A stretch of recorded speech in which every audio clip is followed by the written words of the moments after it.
Up तु अजा मिलु गजुगनिकाओ।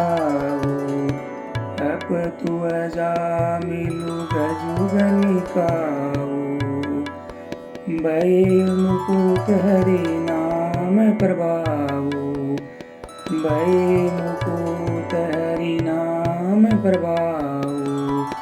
अप तु अजा मिलु गजुगनिकाओ। कहू कहाँ लगी नाम बढ़ाई। कहू कहाँ लगी नाम बढ़ाई। राम न सकी नाम गुण गाई। राम न सकी नाम गुण गाई। बंदव नाम राम रघुबर को। बंदव नाम राम रघुबर को। हेतु कृषानु भानु हिम कर को। हेतु कृषानु भानु हिम कर को। नामुष प्रेम जपत न्यासा। नामुष प्रेम जपत अन्यासा। भगत मोहि मुदु मंगल बासा। भगत होई मुदु मंगल बासा। अप तु अजा मिलु गजुगनिकाओ। भय मुकुट हरि नाम प्रभाओ। हेलो दोस्तों, इस वीडियो को लाइक करें, हमारे चैनल को सब्सक्राइब करें, बेल आइकन को जरूर प्रेस करें।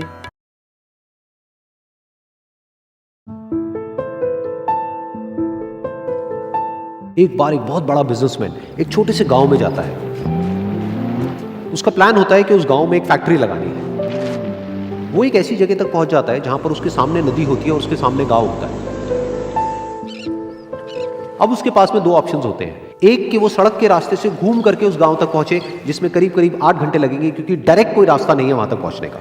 दूसरा कि सिर्फ 20 मिनट में एक नाव में बैठ करके उस नदी को पार करके उस गांव तक पहुंच जाए।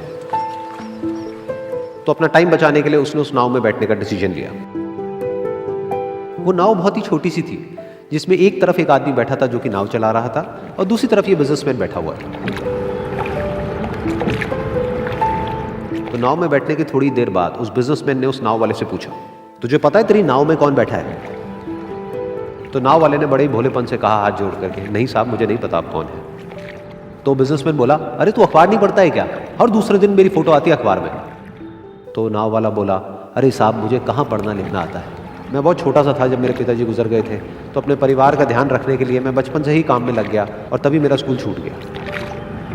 ये सुन करके उस बिजनेसमैन ने उसका मजाक उड़ाते हुए उसको कहा, तुझे पढ़ना लिखना तक नहीं आता है, ऐसी जिंदगी का क्या फायदा।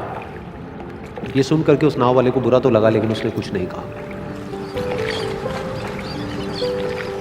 थोड़ी देर बाद वो बिजनेसमैन उस नाव वाले से बोला, अभी कुछ ही दिन बाद ये जो सामने तू जमीन देख रहा है, यहाँ पर मेरी एक बहुत बड़ी फैक्ट्री होगी, जहाँ पर हमारे ब्रांड की मिनरल वाटर की बॉटल्स बनेगी। उस नाव वाले को बात समझ नहीं आई। उसने कहा, क्या बनेगा साहब?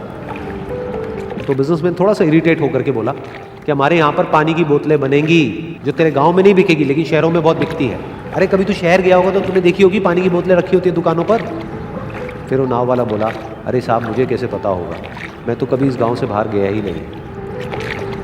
फिर वो बिजनेसमैन उसके ऊपर हंसते हुए बोला, तू कभी इस गांव से बाहर तक नहीं गया, तुझे पता ही नहीं कि शहर क्या होता है। अरे ऐसी जिंदगी का क्या फायदा। उसकी ये बात सुन करके उस नाव वाले को सच में लगने लगा कि मेरी जिंदगी शायद किसी काम की नहीं है। अपनी इस सोच की वजह से उसका नाव से ध्यान हटा और तभी नाव की टक्कर हो गई एक बड़े से पत्थर से, जिसकी वजह से नाव में पानी भरने लगा और नाव डूबने लगी। उस जगह पर पानी बहुत ही गहरा था और किनारा दूर था। नाव वाले को समझ आ गया कि अब इस नाव को बचाने का कोई तरीका नहीं है, और वो अपनी जान बचाने के लिए नदी में छलांग मारने ही वाला था। तभी उसने उस बिजनेसमैन से पूछा, साहब आपको तैरना तो आता है ना? तो बिजनेसमैन घबरा करके बोला, ऐसा क्यों पूछ रहे हो, मुझे तैरना नहीं आता है। उसकी ये बात सुन करके नाव वाले को हंसी आ गई और वो बोला, अरे साहब आपको तैरना तक नहीं आता, ऐसी जिंदगी का क्या फायदा। ये सुन करके उस बिजनेसमैन को अपनी गलती का एहसास हुआ और वो हाथ जोड़ करके उस नाव वाले से बोला, तुम जो कहोगे मैं तुम्हें दूंगा, बस मेरी जान बचा लो।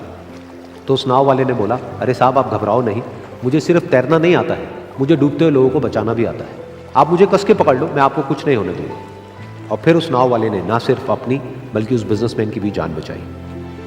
तो इस कहानी से हम एक बहुत बड़ी सीख ले सकते हैं कि हमें जिंदगी में कभी भी किसी का भी मजाक नहीं उड़ाना चाहिए या उसको अपने से कम नहीं समझना चाहिए, क्योंकि हमें नहीं पता कि हमें कब, कहां, कैसे, किसकी जरूरत पड़ जाए।